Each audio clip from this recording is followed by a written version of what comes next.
Welcome back to the Fox Robbins Business Show. Great to have you back. We have a terrific show tonight. We're going to be flying high tonight because we've got the Chief Operating Officer, Dave Bushy of Cape Air, Nantucket Airlines, to talk with us. And you're going to be very interested to hear what he has to say. This show is all about developing your very best business ideas. I am the host, Bill Fox, and the co-host is none other than Cliff Robbins. Bill, how are you? Cliff, what's that you got on there tonight? Well, I'll tell you all about it in a few minutes. Okay.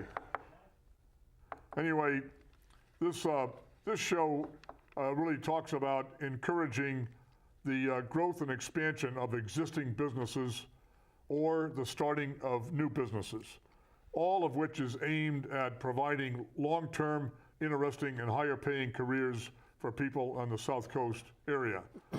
And as I said, we're going to talk to a very interesting business model about an interesting business model tonight. And but before we get to that, we want to get to the regular part of our show. Regular feature of every Fox Robbins show is Cliff's Notes, and this is the part where we like to take advantage of the travel and experience, the listening power, the advice power, the enthusiasm of our co-host, Cliff Robbins. And Cliff, what do you got for us tonight? Besides wearing this jacket? It's a great jacket. Thank you very much. Well, as you know, I love to fly airplanes too, but I do it for fun. Tonight, for Cliff's Notes, I'd like to talk about business dress. As you can see, I'm wearing a flight jacket and might not be conducive to a sales call on IBM. I recently got a magazine, which I get as a professor, talking about the difference of opinion between two professors. One professor felt that the college professors of the United States should all wear ties and jackets. And he went on to explain why he felt that they should dress that way for their students. Another professor took an opposite role and said he didn't think that that was proper, that the professor should dress any darn way they want to dress. Well, I'm going to settle the argument. I did send an email into the website to settle the argument for them, and this is basically what I told them. You've heard the expression, probably, you dress for success. Dress for success. You've read that? The one you came up with tonight that you quoted and quoted, I'll quote it loosely, is the way you dress speaks so loudly, I can't hear what you're saying. Right. Okay, that's a problem. That's the problem with dressing incorrectly. David, put up the picture of Dave Bushy and his pilots, would you? You can see clearly that the guys with the white shirts and the epaulets are pilots, right? Why? They're dressed like pilots, they look like pilots, and you don't even think about what they're wearing when you get on the airplane. You know they're pilots. And Dave is dressed in business casual because, although he is a pilot, he is the chief operating officer of the business, and he actually gets involved with working on the business, not just in the business. So when David, pull up the next picture of David with that shirt and tie. Look how handsome David is there. And he's going to be on the show in a few minutes. There he is, dressed for what? He's dressed for business. He's dressed probably for a board meeting. He wouldn't go to the board meeting wearing a white shirt and epaulets. So what I'm getting to here is the way you dress for business is really a very, very simple rule that I've followed for, I'm not going to tell you how many decades or years. How long was that? Over a week. The basic rule of business that I've always followed is you're dressed properly as long as after you leave that business meeting, nobody remembers what you were wearing. And that's a good thing, by the way. You know, David, our producer, mentioned that when they went to a seminar in Boston, a trade show, he had all of his people dressed in tuxedos. That's a different issue. That's brilliant, because you do want to stand out. But when you're in a business environment, like you say, you don't want your clothes to speak so loudly, nobody's listening to what you have to say. So again, the simple rule that I've always espoused, is that a word? Yes, that's good. I like it. It's good. We'll create a word. Espoused is, as long as you leave the business meeting and nobody really remembers what you're wearing, you probably were well dressed. If you go into IBM, you want to wear a suit and a power tie. If you go into Microsoft, you probably want to wear business casual. If you're in some art class someplace and you want to wear open-toed sandals with brown fuzzy socks and a ripped t-shirt, that's fine. Because that's the environment and you dress properly for it. So please, that's the simple answer for how should I dress for business.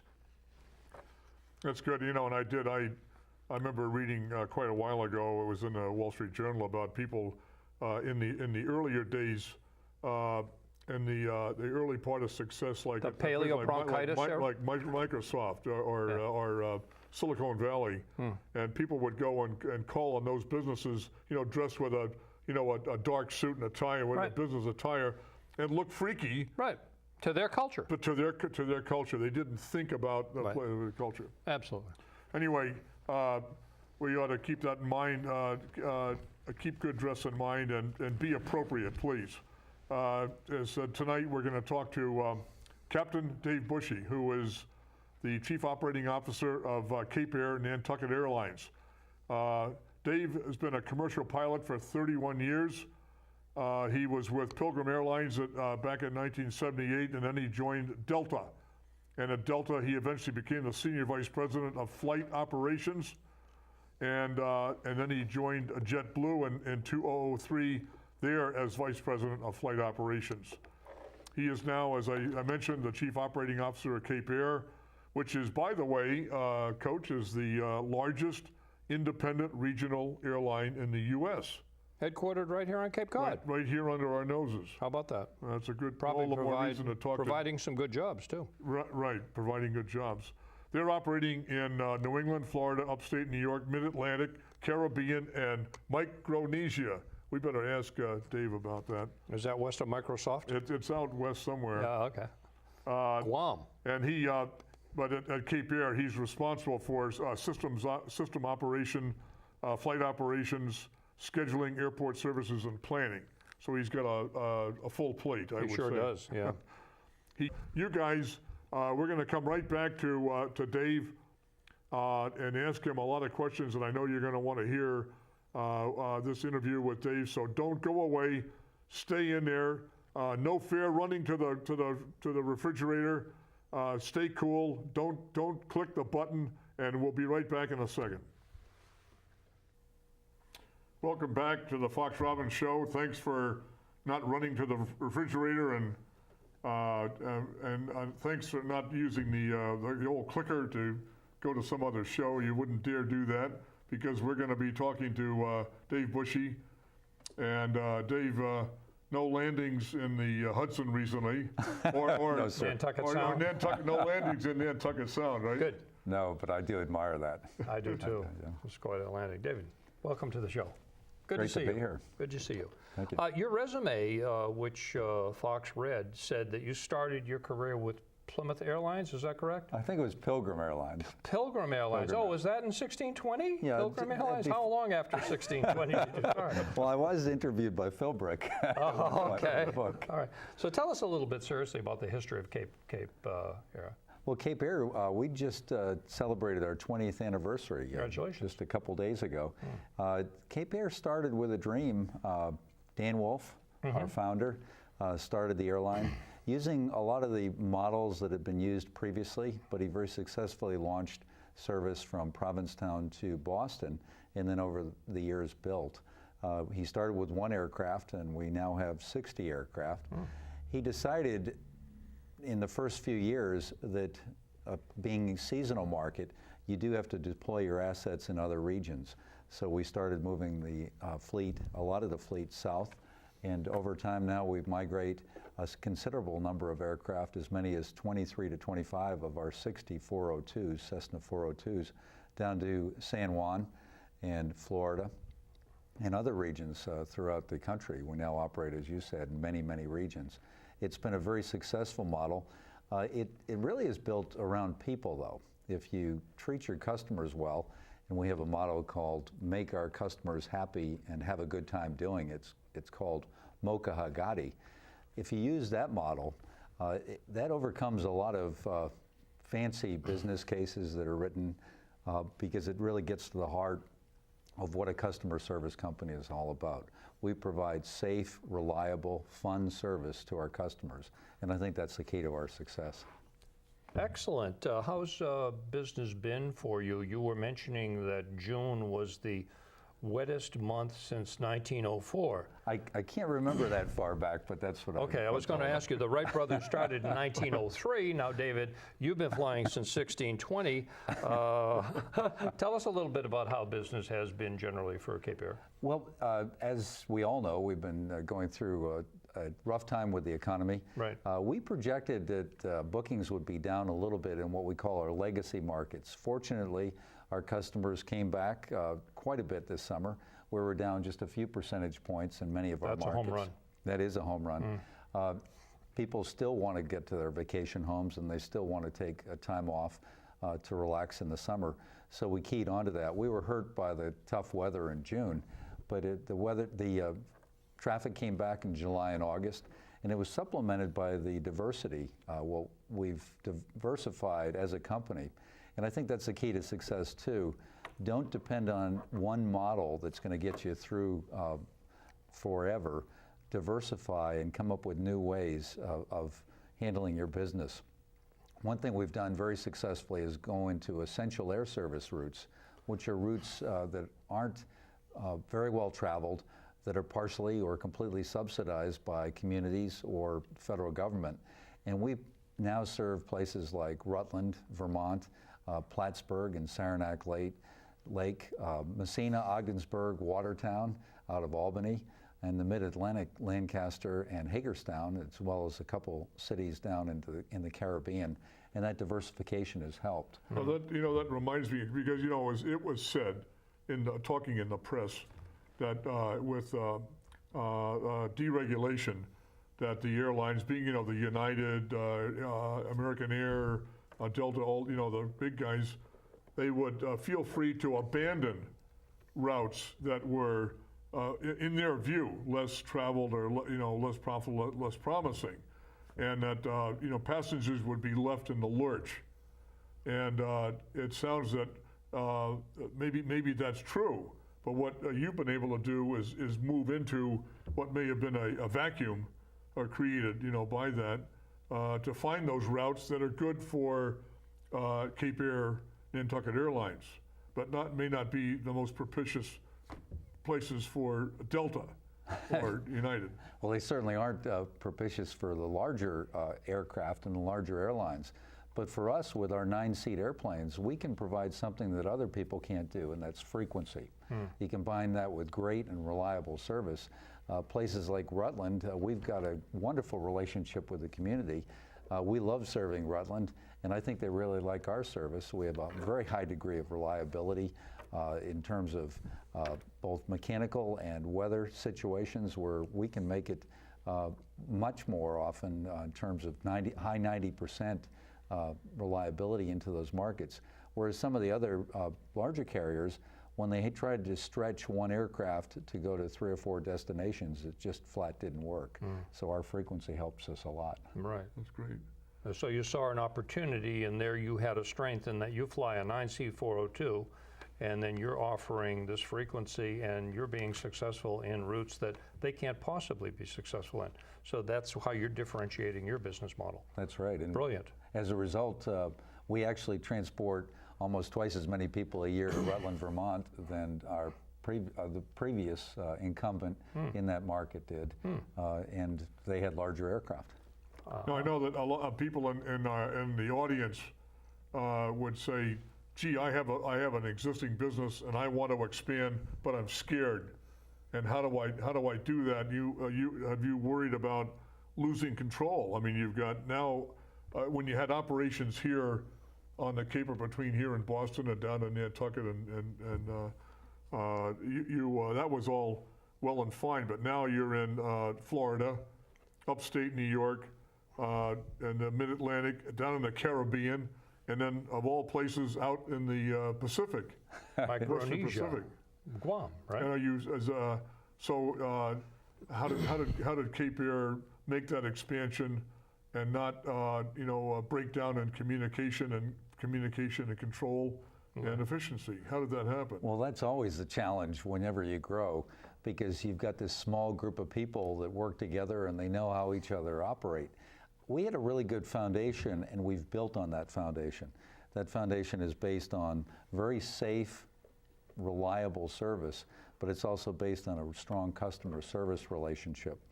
So if you build on that, you don't need as many rule books as people think. You need sound procedures, obviously, for your safety, but sometimes that empowerment of your frontline employees is the key to your success. If your customer isn't happy, do something to make that customer happy. Sometimes it's as simple as saying, let me get you on the next flight. Other times, if you've really had a failure of service, it's why don't I give you a ticket? But you empower your employees to do that, and your customers will hear you loud and clear. Who was the gentleman? I read a book about a decade ago, maybe 20 years ago, SAS Airlines. Jan Carlson. And he wrote the book that was called Moment of Truth. Yes. And that's basically what you're talking about. It's exactly, thank you, Jan said, that employee at that moment of truth, as he called it, with the very angry customer standing right in front of him, allow that employee to solve that problem then. Don't make the employee call you and say, can I handle this, can I do that? They know certain parameters they can deal within, but their job, like you say, your mission of your company is, well, how'd you say, Mocha Hai Go TDI? Mocha Hagati. Mocha Hagati. Make our customers happy. I love that. And have a good time That's doing your mission statement, or your? That's it.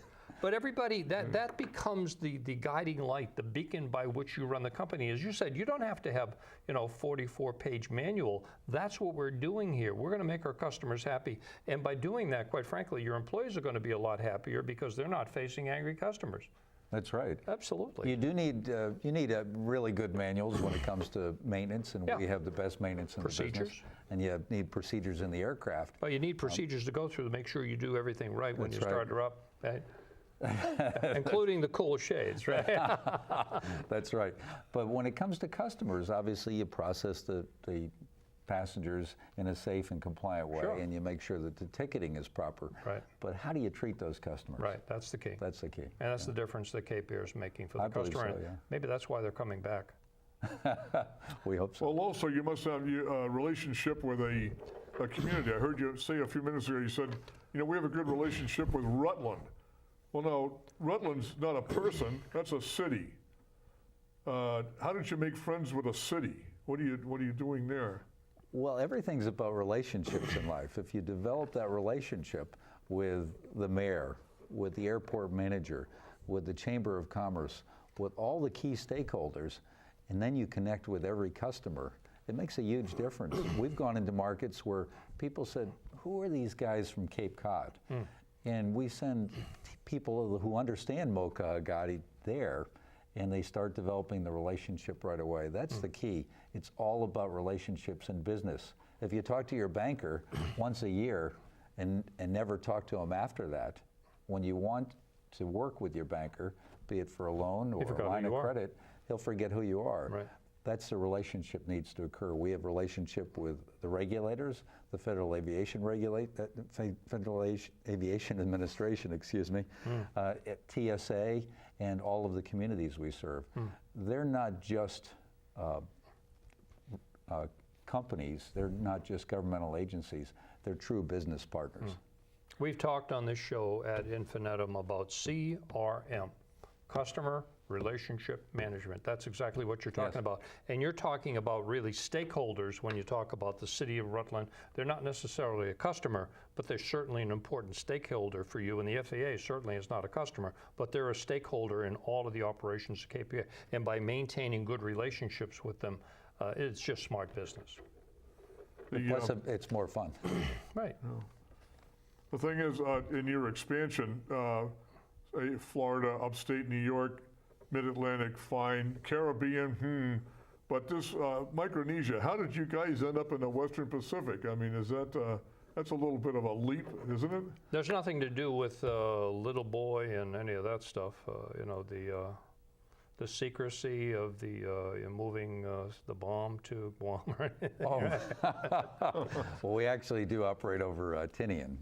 Do you? Yes. Okay. How did you wind up in Guam? Relationship. Right. We had a great relationship with Continental, still do, and Continental was looking for a business partner in this business that could go out and operate in Micronesia. And we talked to them and said, we think we can do that. And we applied for a 121 certificate, which is really a large airline type certificate, worked with the FAA. And we went out there in 2004, just finished 5 years in Micronesia. And the relationship with those islands is extraordinarily special to us. The base is Guam? In Guam. And that's a U.S., what is that, like a U.S. protectorate? Territory or something? A territory or something like that? Yes, but it's very much like Puerto Rico. Like Puerto Rico, maybe. Huh? But we operate into Rota and Saipan, which is Commonwealth status. Okay. So those are what we call in business world strategic alliance, and those two are extremely important. That's Maintaining strategic alliances and good relationships, and they know you, they trust you, they see an opportunity or they have a problem they can't deal with, and you'd be a great partner for them, so in you go. And then you went. And it's been a great... Are you still out there operating as Cape Air, or do you put another name on it? We have Continental Connection colors on the aircraft, but it says operated by Cape Air. Believe me, when you go fly 8,700 miles from Hyannis, Massachusetts, and you walk onto that ramp and you look at that Cape Air on the side of the airplane, your heart skips a beat. You feel at all, right? By the way, a piece of housekeeping, Cape Air is a private corporation. It is a corporation. It's a private corporation. Is it private or is it public? Can you buy shares in Cape Air on the NASDAQ or NYSE or something like that? No, we're privately held. We were originally started with investors, but we became an ESOP company about 6 years ago. And what is that for the audience, David? Employee stock ownership plan. Right. And that is very, very powerful because many of our employees hold shares of stock in the company. That stock, that stock is authorized and issued by the company, but it is not on a public trading market like NASDAQ or something like that, so it's privately held. No, it's Privately all privately held. Yeah. And those employees that own shares in the company really want to see the company be successful and really want to take good care of those customers. They do. We've been very, even in the tough times, our stock has done well. Right. When it gets valued every year. You said it's now 60 planes that you're operating. 60 Cessna 402s and 2 ATR, which is a 46-seat aircraft, ATR 42 in Guam. How big are your sales now, annual sales? We're approaching $75 million annually. And how many employees worldwide? About 700. And how many roughly here are just in little old downtown Cape Cod? If you count the Cape and Islands, well, really Boston South, in the summer we'll peak out at over 200. Well, that brings me to a question. They say that flying is the second biggest thrill that you could have. What's that first thrill? I think it's hovering in a helicopter. I've flown a helicopter, so okay. To fly is human, to hover is divine. Actually, I heard it differently. I heard flying is the second biggest thrill you can have. The biggest thrill is landing.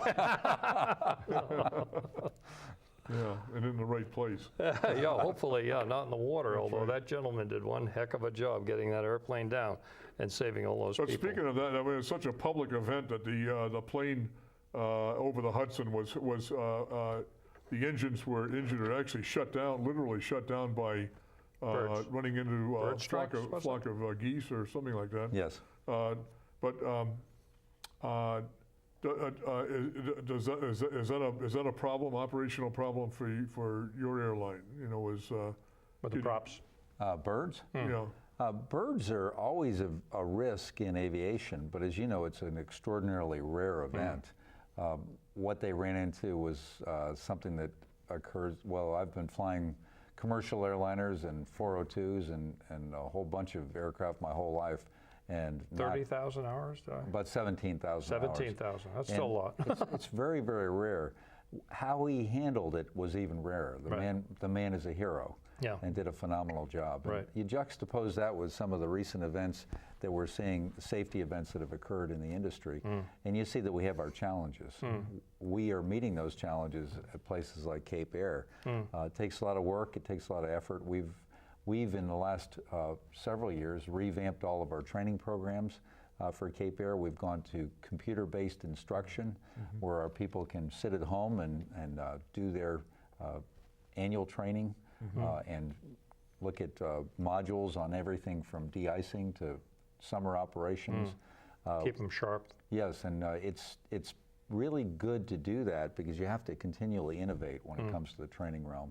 But we take about 21 days to train a Cessna 402 pilot, which is roughly comparable to what a major airline would do for a large jet aircraft. When you say train a Cessna 402 pilot, you're already hiring a pilot with some serious experience, right? Fully trained as an airline transport pilot. ATP rating. But then we give them at least 21 more days training, and then we give them operating experience for up to a week. So it's Before pretty you rigorous. cut them loose and know that this is one safe guy, this is one competent pilot. He's got the lives of 8 or 9 other people on his hands, so that's important. Plus, he's got to have, he or she, because we have a high percentage of women. Absolutely. They have to have their head on their shoulders, managing the aircraft, but also handling the customers. Right. They have Oh yeah, because you're face-to-face sitting right in the same. You know, Sure. you can't get at the American Airlines captain.